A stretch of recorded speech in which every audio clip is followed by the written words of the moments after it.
സമൂഹ മാധ്യമങ്ങളിൽ രാഹുൽ മാങ്കൂട്ടത്തിന്റെ വാക്കുകൾ പ്രാധാന്യത്തോടു കൂടി കാണുന്ന ഒരു പറ്റം ജനങ്ങളുണ്ട്.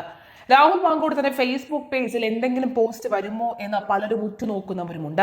രാഹുൽ മാങ്കൂട്ടത്തിൽ കൃത്യമായി തന്നെ രാഷ്ട്രീയ നിരീക്ഷണം ഇപ്പോഴും നടത്തിക്കൊണ്ടിരിക്കുകയാണ് എന്നതിന്റെ തെളിവാണ് ഈ പോസ്റ്റ്. രാഹുലിന്റെ പോസ്റ്റിലേക്ക് തന്നെ കടക്കാം. ശ്രീ അടൂർ പ്രകാശിനെ അന്വേഷണ സംഘം ചോദ്യം ചെയ്തു അത്രേ. ആയിക്കോട്ടെ, ഒരു അന്വേഷണ ഏജൻസിക്ക് ആരെയും ചോദ്യം ചെയ്യാം. പക്ഷെ എന്താണ് SIT അന്വേഷിക്കുന്ന ഇവിടത്തെ ഒഫൻസ്? പോറ്റിക്കൊപ്പം ആരൊക്കെ ഫോട്ടോ എടുത്തു എന്നുള്ളതാണോ? അതോ ഈ ക്രിമിനൽ കേസിൽ പ്രതിയാകും മുൻപ് ആർക്കൊക്കെ ഉണ്ണികൃഷ്ണൻ പോറ്റിയുമായി പരിചയമുണ്ട് എന്നാണോ? ഫോട്ടോ എടുക്കുന്നവർക്കൊക്കെ ചോദ്യം ചെയ്യൽ നോട്ടീസ് അയക്കാനാണ് SIT ഉദ്ദേശിക്കുന്നത് എങ്കിൽ ക്ലിഫ് ഹൗസിന്റെ അഡ്രസ് SITക്ക് അറിയില്ല എന്നാണോ? SIT അന്വേഷിക്കുന്നത് ശബരിമലയിലെ സ്വർണ്ണക്കൊള്ളയെ പറ്റിയാണ് എന്ന് സർക്കാർ മറന്നാലും അന്വേഷണ സംഘം മറക്കരുത്.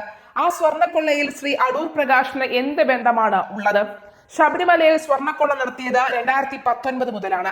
ശ്രീ അടൂർ പ്രകാശ് 2019 തൊട്ട് സർക്കാരിന്റെ ഭാഗം അല്ലാത്ത പ്രതിപക്ഷ MP മാത്രമാണ്. അങ്ങനെ ഒരു പ്രതിപക്ഷ MPക്ക് സർക്കാർ ആസൂത്രിതമായി നടത്തിയ ഒരു സ്വർണ്ണക്കൊള്ളയിൽ എന്ത് ബന്ധമാണ് ഉള്ളത്? അതോ ഒരു പ്രതിപക്ഷ MPക്ക് പോലും സ്വർണ്ണക്കൊള്ള നടത്താൻ പറ്റുന്നത്ര കഴിവുകെട്ടവരാണോ ഈ ഭരണകൂടം? അപ്പോൾ ആ കാര്യം അതൊന്നുമല്ല. ശബരിമലയിലെ അയ്യപ്പന്റെ പൊന്നുവരെ കട്ട ഈ ജനവിരുദ്ധ സർക്കാരിന്റെ നഷ്ടമായ ഇമേജ് വീണ്ടെടുക്കാൻ പറ്റുമോ എന്നുള്ള ലാസ്റ്റ് റൗണ്ട് ശ്രമമാണ് ഇവർ നടത്തിക്കൊണ്ടിരിക്കുന്നത്. ശ്രീ വിജയനും വിജയൻ സേനയും വിജയന് സ്തുതിപാടുകരായിട്ടുള്ള ഒരു വിഭാഗം മാധ്യമ പ്രവർത്തകരും എത്ര ഓവർ ടൈം ഡ്യൂട്ടി ചെയ്താലും പഞ്ചായത്ത് തെരഞ്ഞെടുപ്പിൽ നിങ്ങൾക്ക് തന്നതിനേക്കാൾ വലിയ അടി നിയമസഭാ തെരഞ്ഞെടുപ്പിലും ജനം തരും. ജനം തിരിച്ചറിയും ഈ ചോദ്യം ചെയ്തതിലെ രാഷ്ട്രീയം. പോറ്റിയെ ശബരിമലയിൽ കയറ്റിയതും ജയിലിൽ നിന്ന് ഇറക്കിയതും സഖാക്കൾ തന്നെയാണ്. പോറ്റിയെ കയറ്റിയെ സ്വർണം ചെമ്പായി മാറ്റിയത് മാത്രമല്ല, പോറ്റിയെ ഇറക്കിയെ സ്വർണം ആവിയായി മാറ്റി എന്ന് പറയേണ്ടി വരും നമുക്ക്. എന്തായാലും അടൂർ പ്രകാശിന് വേണ്ടി അടൂർ പ്രകാശ് എന്താണ് ചെയ്തത് എന്ന് പറയണം. ക്ലിഫ് ഹൗസിന്റെ അഡ്രസ്സ് മാറിപ്പോയോ? മുമ്പും എടോ വിജയ എന്ന് വിളിച്ചുകൊണ്ടുള്ള അതേ രീതിയിൽ തന്നെയാണ് ഇവിടെ ഇപ്പോഴും ഈ രാഹുൽ മാങ്കൂട്ടത്തിന്റെ പോസ്റ്റ് വൈറലാകുന്നത്. കത്തിക്കയറുകയാണ് രാഹുലിന്റെ പോസ്റ്റ് എന്ന് വേണം പറയാൻ. എന്തായാലും രാഹുലാണ് യഥാർത്ഥ ലീഡർ എന്നൊക്കെ പറഞ്ഞു വരുന്നുണ്ട്. ശരിയാണ്, നിങ്ങൾ എന്തിനാണ് വെപ്രാളപ്പെടുന്നത്? SIT എത്രയോ പേരെ ചോദ്യം ചെയ്തിരിക്കുന്നതിനും ഇനി ചോദ്യം ചെയ്യുമായിരിക്കും. അതിലെന്താണ് കൗതുകകരം? അടൂർ പ്രകാശ് സാറിൽ നിന്ന് മൊഴി എടുത്തതിൽ കയറു പൊട്ടിക്കേണ്ട ഒരു കാര്യമില്ല.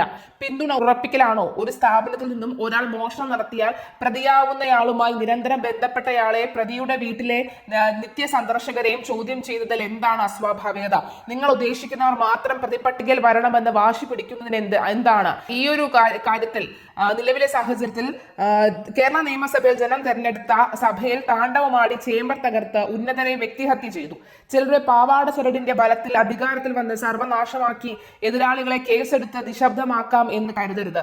കേരള ജനത വിവേകമുള്ളവരാണ്. താമസിക്കാതെ കാലുവാരി ഭിത്തിയിൽ അടിക്കും. ആദ്യ വർഷത്തിൽ DGPമാരുടെ മണ്ടയിൽ കുതിര കയറി വർഷം നഷ്ടപ്പെടുത്തി. മഞ്ഞക്കുറ്റി അണ്ണാക്കിൽ അടിക്കാൻ പാവപ്പെട്ടവരുടെ പേരിൽ കേസ്. ശേഷം നവകേരള തീറ്റയാത്ര നടത്തി ചെറുപ്പക്കാരുടെ തല തകർത്തു.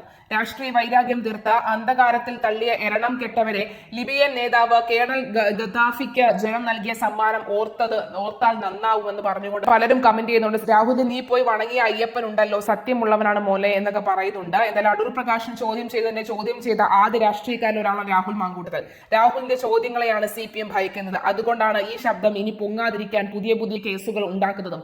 പക്ഷേ എല്ലാം ചീറ്റിപ്പോവുക മാത്രമാണ് ചെയ്തുകൊണ്ടിരിക്കുന്നത്. എന്തായാലും നിലവിലെ സാഹചര്യത്തിൽ രാഹുൽ മാങ്കൂട്ടം കൃത്യമായി തന്നെ ചോദ്യങ്ങൾ ചോദിക്കുന്നുണ്ട്. ഇത്രയും കഴിവുകെട്ട സർക്കാരാണോ എന്ന് ചോദിക്കുന്നുണ്ട്. എന്തായാലും പിണറായി വിജയൻ ഇത്തവണയും വിജയൻ എന്ന് തന്നെ വിശേഷിപ്പിച്ചുകൊണ്ടാണ് രാഹുൽ മാങ്കൂട്ടം കൃത്യമായിട്ടുള്ള പോസ്റ്റ് ഇട്ടിരിക്കുന്നത്.